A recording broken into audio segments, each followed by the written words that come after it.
ನಿಮ್ಮ news room ಪ್ರತಿದಿನ ರಾತ್ರಿ 9ಕ್ಕೆ.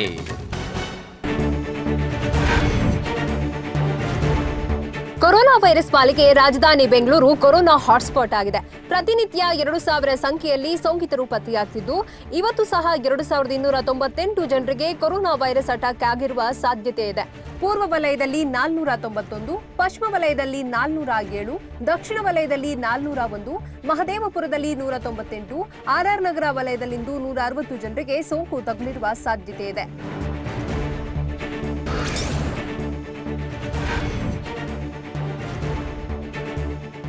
ದಕ್ಷಿಣ ಕನ್ನಡ ಜಿಲ್ಲೆಯಲ್ಲಿ ಕೊರೋನಾ ವೈರಸ್ನ ಅಲೆಗೆ ಕಡಲತಡಿ ಮಂಗಳೂರು ಬೆಚ್ಚಿ ಬಿದ್ದಿದೆ. ಜಿಲ್ಲೆಯಲ್ಲಿ ಇವತ್ತು ಸಹ 179 ಜನರಿಗೆ ವೈರಸ್ ಅಂಟಿದ್ದು, ಪ್ರಾಥಮಿಕ ಸಂಪರ್ಕದಲ್ಲಿದ್ದವರಿಗೆ ಸೋಂಕು ಹೆಚ್ಚಾಗಿ ಕಾಣಿಸಿಕೊಳ್ಳುತ್ತಿದೆ. ಕರಾವಳಿಯಲ್ಲಿ ILI ಮತ್ತು SCARI ಪ್ರಕರಣಗಳಲ್ಲೂ ಪಾಸಿಟಿವ್ ಹೆಚ್ಚಳವಾಗ್ತಿದೆ. ದಕ್ಷಿಣ ಕನ್ನಡ ಜಿಲ್ಲೆಯಲ್ಲಿ ಸೋಂಕಿನ ಶರವೇಗ ಜನತೆಯಲ್ಲಿ ಆತಂಕ ಹೆಚ್ಚಿಸಿದೆ.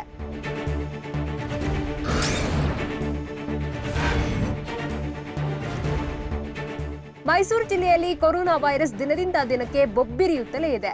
ಜಿಲ್ಲೆಯಲ್ಲಿ ಕೆಲ ವಾರಗಳಿಂದ ಸೋಂಕಿನ ಅಬ್ಬರ ಹೆಚ್ಚಿದ್ದು, ಇವತ್ತು ಸಹ ಸೋಂಕಿನ ಶಂಕೆ ಶತಕ ದಾಟುವ ಸಾಧ್ಯತೆ ಇದೆ. ಮೈಸೂರಲ್ಲಿ 100ಕ್ಕೂ ಹೆಚ್ಚು ಜನರಿಗೆ ಕೊರೋನಾ ಬಕ್ಕರಿಸಿದ್ದು, ಇದರಲ್ಲಿ ಪೊಲೀಸ್ ಸಿಬ್ಬಂದಿಯೂ ಇರೋದು ಆಘಾತ ತಂದಿದೆ.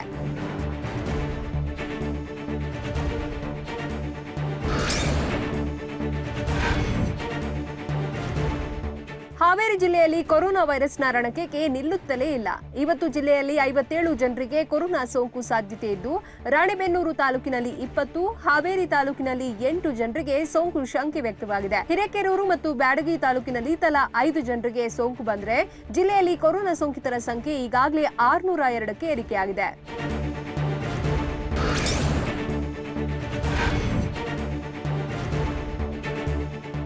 ರಾಯಚೂರು ಜಿಲ್ಲೆಯಲ್ಲಿ ಕೊರೋನಾ ವೈರಸ್ ವಿಷಜಾಲ ದಿನದಿಂದ ದಿನಕ್ಕೆ ವ್ಯಾಪಿಸುತ್ತಲೇ ಇದ್ದು, ವೈರಸ್ ಅಟ್ಟಹಾಸದಿಂದಾಗಿ ಜಿಲ್ಲೆಯಲ್ಲಿ ಇವತ್ತು 99 ಸೋಂಕಿತರು ಪತ್ತೆಯಾಗಿರುವ ಸಾಧ್ಯತೆ ಇದೆ.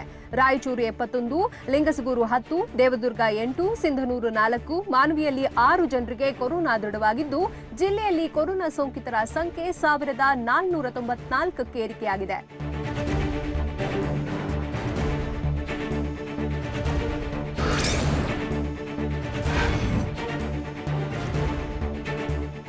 ದಾವಣಗೆರೆ ಜಿಲ್ಲೆಯಲ್ಲಿ ಹೆಮ್ಮಾರಿ ವೈರಸ್ನ ಅಬ್ಬರ ಎಲ್ಲೇ ಮೀರುತ್ತಲೇ ಇದೆ. ಸೋಂಕಿನಿಂದ ಕಂಗೆಟ್ಟಿರುವವರಿಗೆ ಆರೈಕೆ ಮಾಡುತ್ತಿದ್ದ ಕೊರೋನಾ ವಾರಿಯರ್ಸ್ಗೂ ವೈರಸ್ ಅಟ್ಯಾಕ್ ಮಾಡಿದೆ. ಹೌದು, ಕೋವಿಡ್ ಆಸ್ಪತ್ರೆಯ 4 ಸಿಬ್ಬಂದಿಗೆ ಸೋಂಕು ಅಂಟಿದ್ರೆ, ಸಂಪರ್ಕಕ್ಕೆ ಬಂದ 20ಕ್ಕೂ ಹೆಚ್ಚು ಜನರಿಗೆ ಹೋಮ್ ಕ್ವಾರಂಟೈನ್ ಮಾಡಲಾಗಿದೆ. ಕೋವಿಡ್ ಆಸ್ಪತ್ರೆಯಲ್ಲೀಗ ಸಿಬ್ಬಂದಿ ಕೊರತೆ ಎದುರಾಗಿದೆ.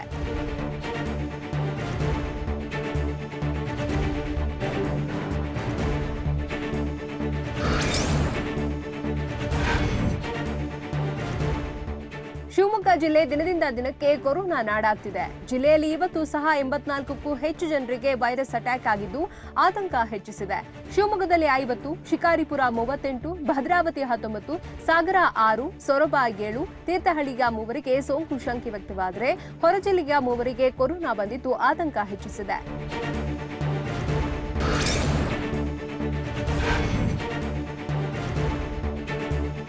ಕೊರೋನಾ ಬಂದಾಗಿನಿಂದ ಜೀವದ ಹಂಗು ತೊರೆದು ಪೊಲೀಸರು ಕೆಲಸ ಮಾಡುತ್ತಿದ್ದಾರೆ. ಆದರೆ ಅವರ ಪಾಲಿಗೆ ವೈರಸ್ ಮುಳುವಾಗ್ತಿದೆ. ನಗರದ ಮಹದೇವಪುರ ಪೊಲೀಸ್ ಸ್ಟೇಷನ್ನ 11 ಸಿಬ್ಬಂದಿಗೆ ಕೊರೋನಾ ಪಾಸಿಟಿವ್ ಬಂದಿದ್ದು, ಬೆಂಗಳೂರಿನಲ್ಲಿ ಸೋಂಕಿತ ಪೊಲೀಸ್ ಸಿಬ್ಬಂದಿ ಸಂಖ್ಯೆ 1113ಕ್ಕೆ ಏರಿಕೆಯಾಗಿದೆ. ಸದ್ಯ ಮಹದೇವಪುರ ಪೊಲೀಸ್ ಠಾಣೆಯನ್ನ ಸೀಲ್ ಡೌನ್ ಮಾಡಲಾಗಿದೆ.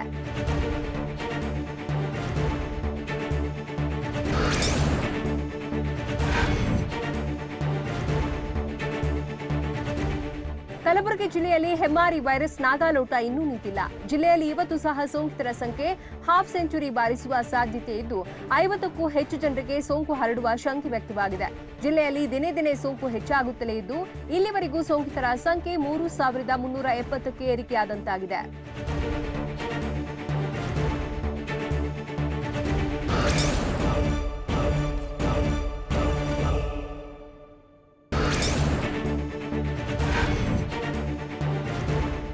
ಕೊರೋನಾ ಸೋಂಕಿತ ವ್ಯಕ್ತಿಗಳಿಗೆ ಆಸ್ಪತ್ರೆಗಳಿಗೆ ಸೇರಿಸುವುದೇ ದೊಡ್ಡ ಸಮಸ್ಯೆ ಆಗಿಬಿಟ್ಟಿದೆ. ಅದರಲ್ಲೂ ಬೆಂಗಳೂರು ದಕ್ಷಿಣ ವಲಯದಲ್ಲಿ ಸೋಂಕಿತರು ಬೆಡ್ಗಳನ್ನು ನೀಡಲು ಆಸ್ಪತ್ರೆಗಳು ನಿರ್ಲಕ್ಷ್ಯ ತೋರುತ್ತಿವೆ.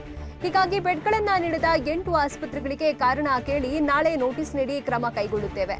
ಪಾಸಿಟಿವ್ ಪತ್ತೆಯಾಗುವ ಮನೆಗೆ ಮೆಡಿಕಲ್ ಕಿಟ್ ಕೊಡಲು ಬಿಬಿಎಂಪಿ ಆಯುಕ್ತರಿಗೆ ಸೂಚಿಸಿದ್ದೇನೆ ಅಂತ ಕಂದಾಯ ಸಚಿವ ಆರ್ ಅಶೋಕ್ ಹೇಳಿದರು.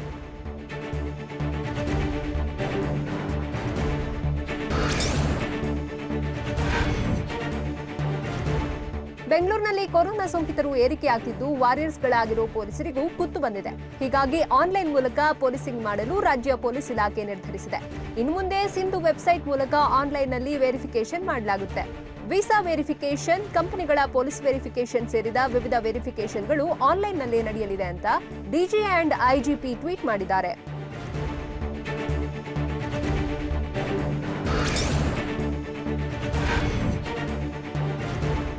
ಬೆಂಗಳೂರಿನಲ್ಲಿ ಕೊರೋನಾ ವಾರಿಯರ್ಸ್ಗಳಾಗಿರುವ ಪೊಲೀಸರಿಗೆ ಒಬ್ಬೊಬ್ಬರಿಗೆ ವೈರಸ್ ಅಟ್ಯಾಕ್ ಮಾಡಿಕೊಳ್ತಿದೆ. ಕೊರೋನಾ ಮುಕ್ತವಾಗಿದ್ದ ಶೇಷಾದ್ರಿಪುರಂ ಪೊಲೀಸ್ ಸಿಬ್ಬಂದಿಗೆ ಕೊರೋನಾ ಪಾಸಿಟಿವ್ ಬಂದಿದ್ದು ಸ್ಟೇಷನ್ ಅನ್ನ ಸ್ಯಾನಿಟೈಸ್ ಮಾಡಲಾಗಿದೆ. ಕಾನ್ಸ್ಟೇಬಲ್ ಸಂಪರ್ಕದಲ್ಲಿದ್ದವರಿಗೂ ಆತಂಕ ಶುರುವಾಗಿದ್ದು ಎಲ್ಲರನ್ನೂ ಕ್ವಾರಂಟೈನ್ ಮಾಡಲಾಗ್ತಿದೆ.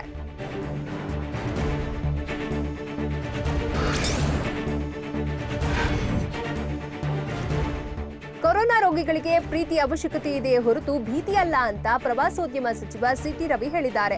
ಚಿಕ್ಕಮಗಳೂರಿನಲ್ಲಿ ಮಾತನಾಡಿದ ಸಚಿವ ಸಿಟಿ ರವಿ, ನಾನು ಕೊರೋನಾ ಸೋಂಕಿತನಾದರೂ ಸಹ ವೈದ್ಯ ಗಿರಿಧರ್ ಕಜೆ ಅವರ ಮೆಡಿಸಿನ್ ಪಡೆದೆ. ವ್ಯಾಯಾಮ, ಪ್ರಾಣಾಯಾಮಗಳನ್ನ ಮಾಡಿ ಗುಣಮುಖವಾಗಿದ್ದೇನೆ. ಜೊತೆಗೆ ಮನೆಯಲ್ಲಿ ಪ್ರೀತಿಯೂ ಸಿಕ್ಕಿದೆ ಅಂತ ಸಚಿವರು ಹೇಳಿದರು.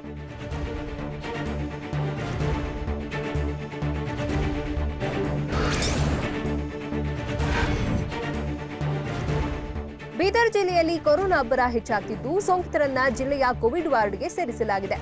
ಆದರೆ ಐಸೋಲೇಷನ್ ವಾರ್ಡ್ನಲ್ಲಿ ಸೂಕ್ತ ವ್ಯವಸ್ಥೆ ಇಲ್ಲ ಅಂತ ಹಲವು ರೋಗಿಗಳು ಆರೋಪ ಮಾಡಿದ್ರು.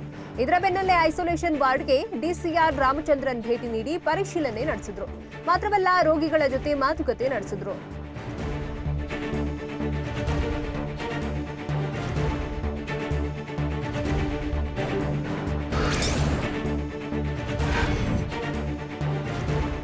ಕೊಪ್ಪಳ ಜಿಲ್ಲೆಯಲ್ಲಿ ಕೊರೋನಾ ವೈರಸ್ ಅಬ್ಬರಿಸುತ್ತಲೇ ಇದ್ದು ಇವತ್ತು ಸಹ ಸೋಂಕಿನ ಅಬ್ಬರಕ್ಕೆ ಇಬ್ಬರು ಬಲಿಯಾಗಿದ್ದಾರೆ.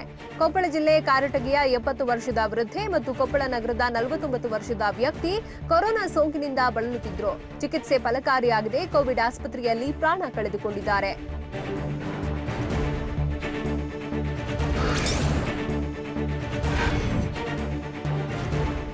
ಮಂಡ್ಯ ಜಿಲ್ಲೆಯ ಕೆಎಂ ದೊಡ್ಡಿ ಕೊರೋನಾ ಹಾಟ್ಸ್ಪಾಟ್ ಆಗಿ ಪರಿಣಮಿಸಿದೆ. ಮದ್ದೂರು ತಾಲೂಕಿನ ಕೆಎಂ ದೊಡ್ಡಿಯಲ್ಲಿ ಪೊಲೀಸರಿಗೆ ವೈರಸ್ ಹೊಕ್ಕಿದೆ. ರ್ಯಾಂಡಮ್ ಟೆಸ್ಟ್ ವೇಳೆ ಸರ್ಕಲ್ ಇನ್ಸ್ಪೆಕ್ಟರ್ಗೆ ಪಾಸಿಟಿವ್ ಬಂದಿದ್ದು ಪೊಲೀಸ್ ಸ್ಟೇಷನ್ ಸೀಲ್ ಡೌನ್ ಮಾಡಲಾಗಿದೆ. ಸಬ್ ಇನ್ಸ್ಪೆಕ್ಟರ್ ಸೇರಿ 37 ಮಂದಿಯನ್ನ ಕ್ವಾರಂಟೈನ್ ಮಾಡಲಾಗಿದೆ. ಜಿಲ್ಲೆಯಲ್ಲಿ ಈವರೆಗೂ 7 ಪೊಲೀಸ್ ಸ್ಟೇಷನ್ ಸೀಲ್ ಡೌನ್ ಮಾಡಲಾಗಿದೆ.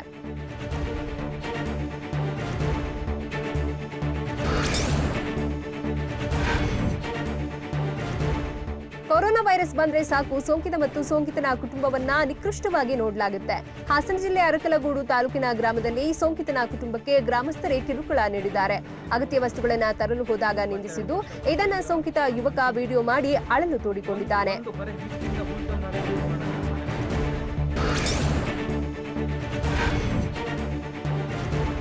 ಮೈಸೂರು ಜಿಲ್ಲೆಯಲ್ಲಿ ಪೊಲೀಸರ ಪಾಲಿಗೆ ಕೊರೋನಾ ವೈರಸ್ ವಿಲನ್ ಆಗಿಬಿಟ್ಟಿದೆ. ಸೋಂಕಿತರ ಸಾವಿನ ಸಂಖ್ಯೆ ಹೆಚ್ಚಾಗಿದ್ದರಿಂದಾಗಿ 4 ಪೊಲೀಸ್ ಸ್ಟೇಷನ್ ವ್ಯಾಪ್ತಿಯನ್ನ ಲಾಕ್ಡೌನ್ ಮಾಡಲಾಗಿತ್ತು. ಮಂಡಿ, ನರಸಿಂಹರಾಜ, ಲಷ್ಕರ್ ಹಾಗೂ ಉದಯಗಿರಿ ಪೊಲೀಸ್ ಠಾಣಾ ವ್ಯಾಪ್ತಿಯಲ್ಲಿ ಭಾಗಶಃ ಲಾಕ್ಡೌನ್ ಇದ್ದು ಉಳಿದೆಡೆ ಲಾಕ್ಡೌನ್ ಅಂತ್ಯವಾಗಿದೆ.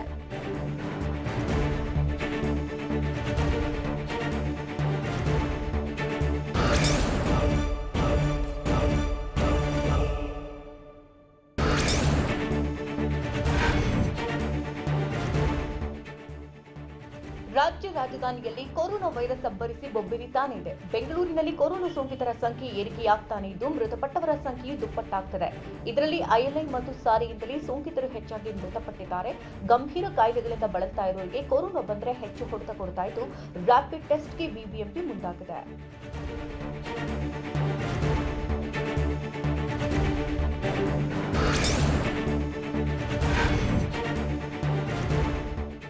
ಬೆಂಗಳೂರಿನಲ್ಲಿ ನಿಯಂತ್ರಣಕ್ಕೆ ಸಿಗದೆ ಕೊರೋನಾ ವೈರಸ್ ನಾಗಾಲೋಟ ನಡೆಸ್ತಾ ಇದೆ. ಹೀಗಾಗಿ ವೈರಸ್ಗೆ ಲಗಾಮ ಹಾಕುವ ಸಲುವಾಗಿ ಸಿಎಂ ಬಿಎಸ್ವೈ ಸಭೆ ಮೇಲೆ ಸಭೆ ನಡೆಸಿದ್ದಾರೆ.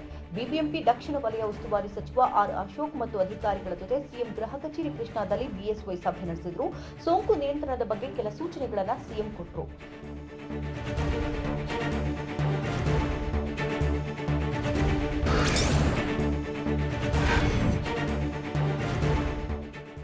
ಕೊರೋನಾ ರೋಗಿಗಳಿಗೆ ಆಸ್ಪತ್ರೆಗಳಲ್ಲಿ ಬೆಡ್ಗಳ ಸಮಸ್ಯೆ ಇಲ್ಲ ಅಂತ ಸರ್ಕಾರ ಎಷ್ಟೇ ಬುಬ್ಬೆ ಹೊಡೆದ್ರೂ ಕೂಡ ವಾಸ್ತವದಲ್ಲಿ ಮಾತ್ರ ರೋಗಿಗಳಿಗೆ ಬೆಡ್ಗಳೇ ಸಿಗ್ತಾ ಇಲ್ಲ. ಬೆಂಗಳೂರು ಹೊರವಲಯದ ಬಿಐಇಸಿಯಲ್ಲಿ 10,100 ಬೆಡ್ ಇದೆ ಅನ್ನೋದು ಬರೀ ಸುಳ್ಳು ಅನ್ನೋದು ಬಯಲಾಗ್ತಾ ಇದೆ. ಯಾಕಂದ್ರೆ ಮಾದಾವರದಲ್ಲಿ ಈವರೆಗೂ ಕೇವಲ 5,000 ಬೆಡ್ಗಳನ್ನ ಮಾತ್ರ ವ್ಯವಸ್ಥೆ ಮಾಡಲಾಗಿದೆ.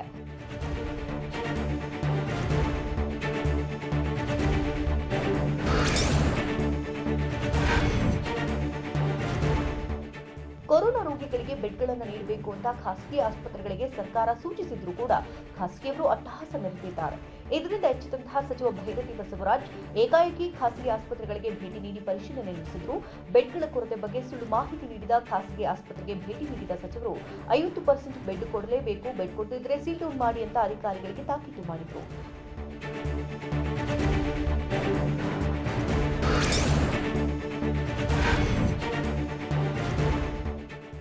ಕೊರೋನಾ ಸೋಂಕಿತರ ಪಾಲಿಗೆ ದೇವರಾಗಿರುವಂತಹ ವೈದ್ಯರಿಗೆ ಸೋಂಕು ಹರಡ್ತಾ ಇದ್ರೂ ಸಹ ಅವರಿಗೆ ಸೂಕ್ತ ಚಿಕಿತ್ಸೆ ಸಿಗ್ತಿಲ್ಲ.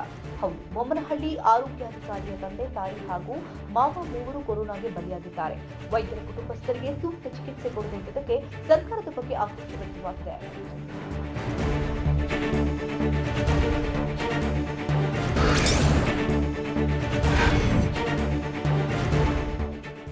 ಕೋವಿಡ್ ಉಪಕರಣ ಖರೀದಿಯಲ್ಲಿ ಸರ್ಕಾರ ಅವ್ಯವಹಾರ ನಡೆಸಿದೆ ಅಂತ ಮಾಜಿ ಸಿಎಂ ಸಿದ್ದರಾಮಯ್ಯ ಆರೋಪ ಮಾಡುತ್ತಿದ್ದಾರೆ. ಈ ಬಗ್ಗೆ ಬೆಂಗಳೂರಿನಲ್ಲಿ ಮಾತನಾಡಿದಂತಹ ಸಿದ್ದರಾಮಯ್ಯ, ನಾನು ಅಕ್ರಮದ ಬಗ್ಗೆ ನ್ಯಾಯಾಂಗ ತನಿಖೆಗೆ ಆಗ್ರಹಿಸಿದ್ದೇನೆ. ತನಿಖೆ ನಡೆಸಲಿ, ಸತ್ಯ ಹೊರಬರಲಿ, ಜನರೇ ನಿರ್ಧರಿಸುತ್ತಾರೆ. ಬಿಜೆಪಿಯವರು ನ್ಯಾಯಾಂಗ ತನಿಖೆಗೆ ಹೆದರ್ತಾ ಇರೋದು ಯಾಕೆ ಅಂತ ಕೇಳಿದ್ದಾರೆ.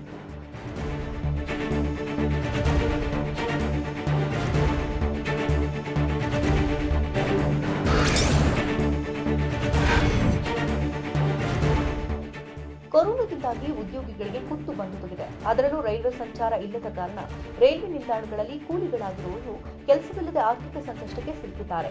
ಪ್ರಯಾಣಿಕರು ಹೆಚ್ಚಿನ ಸಂಖ್ಯೆಯಲ್ಲಿ ಓಡಾಡ್ತಾ ಇಲ್ಲ. ಹೀಗಾಗಿ ಸಂಪಾದನೆ ಶೂನ್ಯವಾಗಿದ್ದು ನಿತ್ಯ 100 ಸಂಪಾದನೆಯೂ ಇಲ್ಲದೆ ಸಂಕಷ್ಟಕ್ಕೆ ಸಿಲುಕಿದ್ದಾರೆ.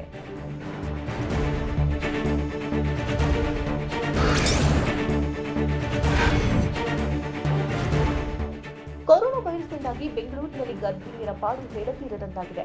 ನಗರದಲ್ಲಿ ಬಹುತೇಕ ಆಸ್ಪತ್ರೆಗಳು ಕೋವಿಡ್ ಆಸ್ಪತ್ರೆಗಳಾಗಿದ್ದು, ಕೋವಿಡ್ನಿಂದಾಗಿ ಹಲವು ಖಾಸಗಿ ಆಸ್ಪತ್ರೆಗಳು ಬಂದಾಗಿದೆ.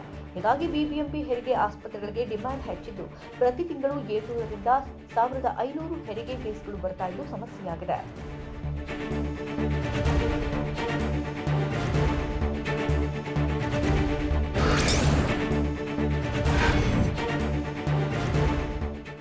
ಕೊರೋನಾದಿಂದ ಬಚಾವಾದ್ರೆ ಸಾಕಪ್ಪ ಅಂತ ಎಲ್ಲರೂ ಕೂಡ ಅಂದುಕೊಳ್ತಿದ್ರೆ, ಇಲ್ಲೊಬ್ಬ ಐನಾತಿ ಲೇಡಿ ಸ್ಯಾನಿಟೈಸರ್ N95 ಮಾಸ್ಕ್ ನೀಡುವುದಾಗಿ ವಂಚನೆ ಮಾಡಿದ್ದಾಳೆ.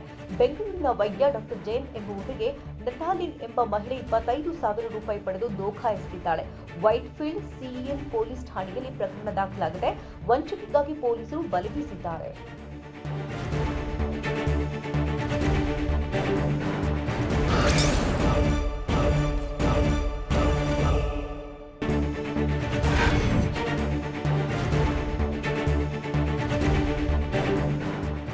ಬಳ್ಳಾರಿ ಜಿಲ್ಲೆಯಲ್ಲಿ ಕೊರೋನಾ ಸೋಂಕು ಸುಂಟರಗಾಳಿಯಂತೆ ಮುನ್ನುಗ್ತಿದ್ರೂ ಸಹ ಕೆಲವರು ಗುಣಮುಖರಾಗುವ ಮೂಲಕ ಹೊಸ ಆಶಾಭಾವನೆಯನ್ನ ಮೂಡಿಸಿದೆ. ಅದರಲ್ಲೂ ಬಳ್ಳಾರಿ ಜಿಲ್ಲೆ ಹೂವಿನಹಡಗಲಿ ಪಟ್ಟಣದ ನಿವಾಸಿಯಾಗಿರುವ ಶತಾಯುಷಿ ವಿರುದ್ಧ ಕೊರೋನಾ ವಿರುದ್ಧ ಹೋರಾಡಿ ಗೆದ್ದಿದ್ದು ಹಲವರಲ್ಲೂ ಹೊಸ ಚೈತನ್ಯ ಮೂಡಿಸಿದೆ.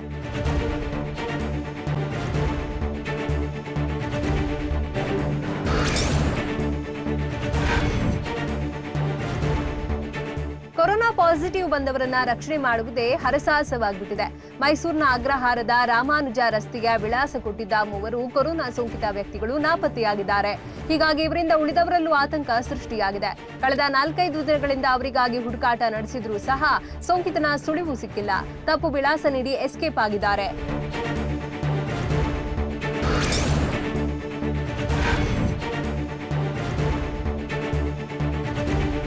ದಾವಣಗೆರೆಯಲ್ಲಿ ಕೊರೋನಾ ಸೋಂಕು ರಣಕೆಕ್ಕೆ ಹಾಕ್ತಿದ್ರು ಸೋಂಕಿತರಿದ್ದ ಏರಿಯಾವನ್ನ ಸೀಲ್ ಡೌನ್ ಮಾಡುವ ವಿಚಾರದಲ್ಲಿ ಮೇಯರ್ ಹಸ್ತಕ್ಷೇಪ ನಡೆಸಿದ್ದಾರೆ. ಸೀಲ್ ಡೌನ್ ಮಾಡಿದ್ರೆ ಕಮರ್ಷಿಯಲ್ ಅಂಗಡಿಗಳಿಗೆ ತೊಂದರೆಯಾಗುತ್ತೆ ಅಂತ ರಾತ್ರಿ ಬೆಳಗಾಗುವುದರೊಳಗೆ ಸೀಲ್ ಡೌನ್ ತೆರವುಗೊಳಿಸಿದ್ದಾರೆ. ದಾವಣಗೆರೆ ಮಹಾನಗರ ಪಾಲಿಕೆ ಮೇಯರ್ ಮಾತನಾಡಿರುವ ಆಡಿಯೋ ಈಗ ವೈರಲ್ ಆಗಿದೆ.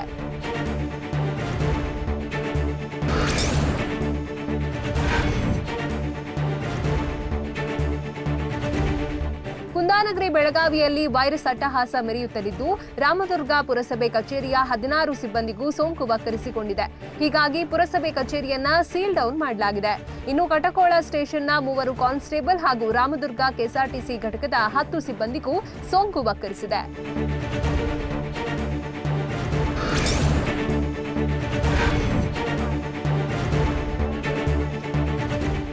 ಕೊರೋನಾ ರೋಗಕ್ಕೆ ಯಾರೂ ಅಂಜಬೇಡಿ, ಧೈರ್ಯದಿಂದಿರಿ ಅಂತ ಶತಾಯುಷಿ ಅಜ್ಜಿ ಅರಿವು ಮೂಡಿಸಿದ್ದು ಸದ್ಯ ಈ ವಿಡಿಯೋ ಈಗ ವೈರಲ್ ಆಗಿದೆ.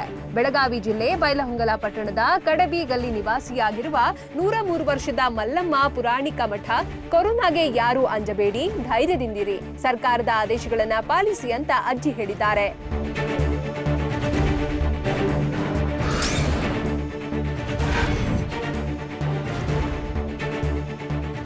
ಕೋಟೆನಾಡಲ್ಲಿ ಕೊರೋನಾ ರಣಬೇಟೆಯಾಡಲು ಆರಂಭಿಸಿದೆ. ಅದರಲ್ಲೂ ಕೊರೋನಾ ವಾರಿಯರ್ಸ್ಗಳಾಗಿರೋ ಜಿಲ್ಲಾಧಿಕಾರಿ ಕಚೇರಿಯ ಸಿಬ್ಬಂದಿಗೂ ವೈರಸ್ ಅಟ್ಯಾಕ್ ಮಾಡ್ತಿದೆ.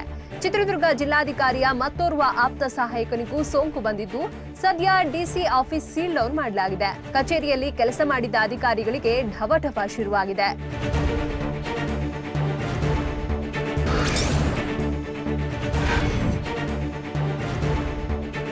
ಕೊರೋನಾ ವೈರಸ್ ದಿನೇ ದಿನೇ ಸಾರಿಗೆ ಇಲಾಖೆಗೆ ಕುತ್ತು ತರಲು ಆರಂಭಿಸಿದೆ. ಗದಗ ಜಿಲ್ಲೆಯ ಲಕ್ಷ್ಮೇಶ್ವರ ಬಸ್ ಡಿಪೋದ 11 ಕೆಎಸ್ಆರ್ಟಿಸಿ ಸಿಬ್ಬಂದಿಗೆ ಕೊರೋನಾ ಸೋಂಕು ತಗುಲಿದೆ. ಹೀಗಾಗಿ 24 ಗಂಟೆಗಳ ಅವಧಿಗೆ ಡಿಪೋ ಸೀಲ್ ಡೌನ್ ಮಾಡಲು ನಿರ್ಧರಿಸಲಾಗಿದೆ. ತಹಶೀಲ್ದಾರ್ ಸೂಚನೆಯಂತೆ ಸಾರಿಗೆ ಇಲಾಖೆ ಸೀಲ್ ಡೌನ್ ಮಾಡಿದ್ದು ಎಲ್ಲಾ ಬಸ್ಗಳಿಗೂ ಸ್ಯಾನಿಟೈಸರ್ ಮಾಡಲಾಗಿದೆ.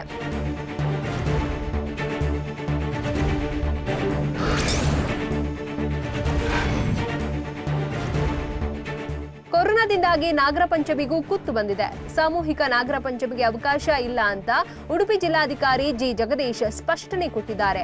ಯಾವುದೇ ಹಬ್ಬವನ್ನು ಸಾರ್ವಜನಿಕವಾಗಿ ಆಚರಣೆ ಮಾಡಬಾರದು, ಆದರೆ ಅವರವರ ಮನೆಯಲ್ಲಿ ನಾಗಪೂಜೆ ಮಾಡಲು ಅಡ್ಡಿ ಇಲ್ಲ. ಮನೆಯಲ್ಲಿ ಆಚರಣೆ ಮಾಡಲು ಯಾರ ಅನುಮತಿಯ ಅಗತ್ಯವಿಲ್ಲ ಅಂತ ಹೇಳಿದ್ದಾರೆ.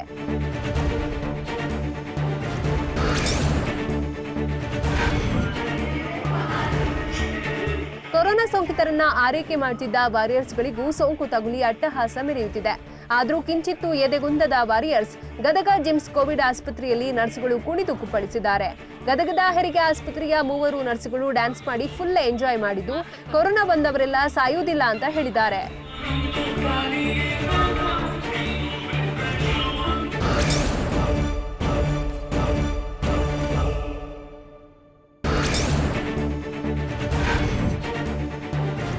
ಕೊರೋನಾ ವೈರಸ್ ಭಾರತವನ್ನೇ ಹಾಟ್ಸ್ಪಾಟ್ ಅನ್ನಿಸಿಕೊಂಡಿದೆ. ಕಳೆದ 1 ತಿಂಗಳಿನಿಂದ ದೇಶದಲ್ಲಿ ಸೋಂಕಿತರ ಸಂಖ್ಯೆ ಏರಿಕೆಯಾಗುತ್ತಲೇ ಇದ್ದು ಸೋಂಕಿತರ ಸಂಖ್ಯೆ 12,88,130ಕ್ಕೆ ಏರಿಕೆಯಾಗಿದೆ. ವೈರಸ್ನಿಂದಾಗಿ 30,645 ಜನರು ಪ್ರಾಣ ಕಳೆದುಕೊಂಡಿದ್ರೆ 81,75,093 ಜನರು ವೈರಸ್ನಿಂದ ಗುಣಮುಖರಾಗಿದ್ದಾರೆ.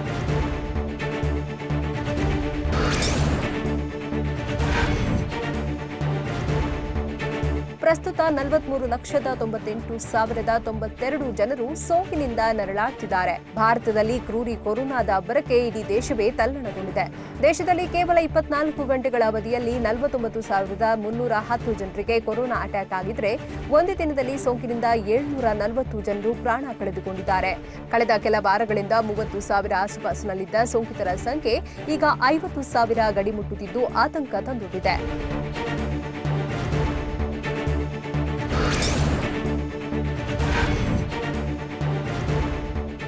ಭಾರತದಲ್ಲಿ ಕೊರೋನಾ ವೈರಸ್ ಕಳೆದೊಂದು ತಿಂಗಳಿನಿಂದ ಅಂಕೆ ಶಂಕೆಗೂ ಸಿಗದೆ ಮುನ್ನುಗ್ಗುತ್ತಲೇ ಇದೆ. ದೇಶದಲ್ಲಿ ಕೇವಲ 5 ರಾಜ್ಯಗಳಲ್ಲಿ ಕೊರೋನಾ ಅಬ್ಬರ ಹೆಚ್ಚಾಗಿದೆ. ಮಹಾರಾಷ್ಟ್ರ, ತಮಿಳುನಾಡು, ದೆಹಲಿ, ಆಂಧ್ರಪ್ರದೇಶ, ಕರ್ನಾಟಕ ರಾಜ್ಯಗಳಲ್ಲಿ ಅತಿ ಹೆಚ್ಚು ಕೊರೋನಾ ಕೇಸ್ಗಳು ಪತ್ತೆಯಾಗಿದ್ದು ಟಾಪ್ 5 ಕೊರೋನಾ ಸ್ಟೇಟ್ಗಳಾಗಿವೆ. ಕೇವಲ 5 ರಾಜ್ಯಗಳಲ್ಲಿ ಒಟ್ಟು 7,90,968 ಸೋಂಕಿತರು ಪತ್ತೆಯಾಗಿದ್ದಾರೆ.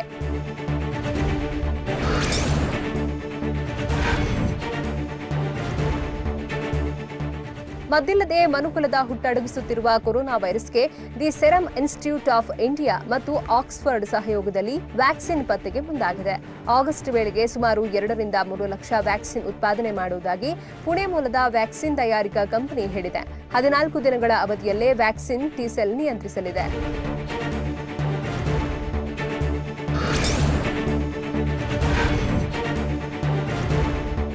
ದೇಶದಲ್ಲಿ ಕೊರೋನಾ ವೈರಸ್ ಬಾಧಿತರ ಸಂಖ್ಯೆ ಏರಿಕೆಯಾಗುತ್ತಲೇ ಇದ್ದು ಈ ಬಗ್ಗೆ ಸರ್ಕಾರ ನಿರ್ಲಕ್ಷ್ಯ ತೋರುತ್ತಲೇ ಇದೆ ಅಂತ ಕೈ ನಾಯಕ ರಾಹುಲ್ ಕಿಡಿಕಾರಿದ್ದಾರೆ.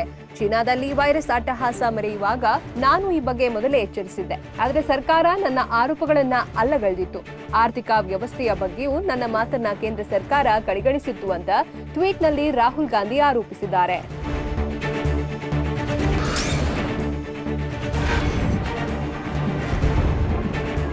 ಆಗಸ್ಟ್ 15 ಬಂತು ಅಂದ್ರೆ ಭಾರತೀಯರಿಗೆ ಹೆಮ್ಮೆಯ ದಿನ.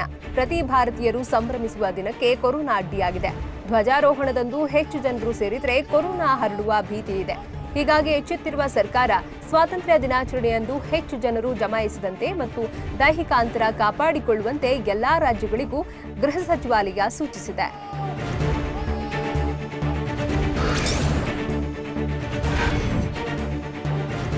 ಏಷ್ಯಾದ 2ನೇ ಅತಿದೊಡ್ಡ ಸ್ಲಂ ಆಗಿರುವ ಧಾರಾವಿ ಆರಂಭದಲ್ಲಿ ಕೊರೋನಾ ಸೋಂಕಿತರಿಂದಾಗಿ ಸಾಕಷ್ಟು ಸುದ್ದಿಯಾಗಿತ್ತು. ಆದರೆ ಈಗ ಸುಮಾರು 400ಕ್ಕೂ ಹೆಚ್ಚು ಸೋಂಕಿತರು ಗುಣಮುಖರಾಗಿದ್ದು ಧಾರಾವಿ ಸ್ಲಂ ಈಗ ಪ್ಲಾಸ್ಮಾ ಸೆಂಟರ್ ಆಗಿ ಪರಿವರ್ತನೆಯಾಗಿದೆ. ಸೋಂಕಿನಿಂದ ಗುಣಮುಖರಾದವರ ರಕ್ತ ಪರೀಕ್ಷೆ ನಡೆಸಿದ್ದು ಪ್ಲಾಸ್ಮಾ ದಾನಕ್ಕೆ ಸೂಕ್ತ ಅಂತ ವೈದ್ಯರು ಹೇಳಿದ್ದಾರೆ.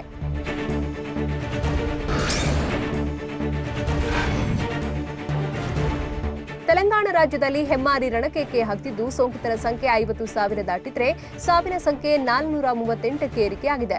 ಸೋಂಕು ಈ ಪ್ರಮಾಣದಲ್ಲಿ ಹರಡೋದನ್ನ ನೋಡಿ ರಾಜ್ಯದಲ್ಲಿ ಕೊರೋನಾ ಕಮ್ಯುನಿಟಿ ಸ್ಪ್ರೆಡ್ ಆಗಿದೆ ಅಂತ ತೆಲಂಗಾಣ ಸರ್ಕಾರ ಹೇಳಿದೆ. ಕೋವಿಡ್ ಟೆಸ್ಟ್ ಪ್ರಮಾಣದ ಬಗ್ಗೆ ಸರ್ಕಾರದ ಮೇಲೆ ಆರೋಪಗಳಿದ್ವು. ಆದ್ರೀಗ ಟೆಸ್ಟಿಂಗ್ ತ್ವರಿತಗತಿಯಲ್ಲಿ ಆಗ್ತಿದೆ ಅಂತ ಸರ್ಕಾರ ಹೇಳಿದೆ.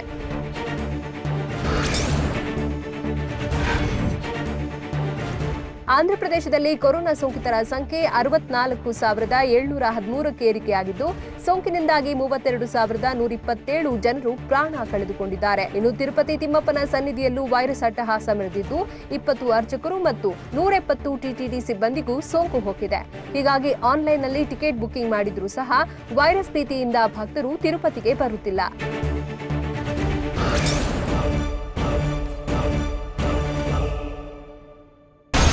ಇನ್ಸೈಡ್ ಸುದ್ದಿ ಸೋಮವಾರದಿಂದ ಶನಿವಾರ ಸಂಜೆ 7 ಗಂಟೆಗೆ TV9 ನಲ್ಲಿ ಮಾತ್ರ.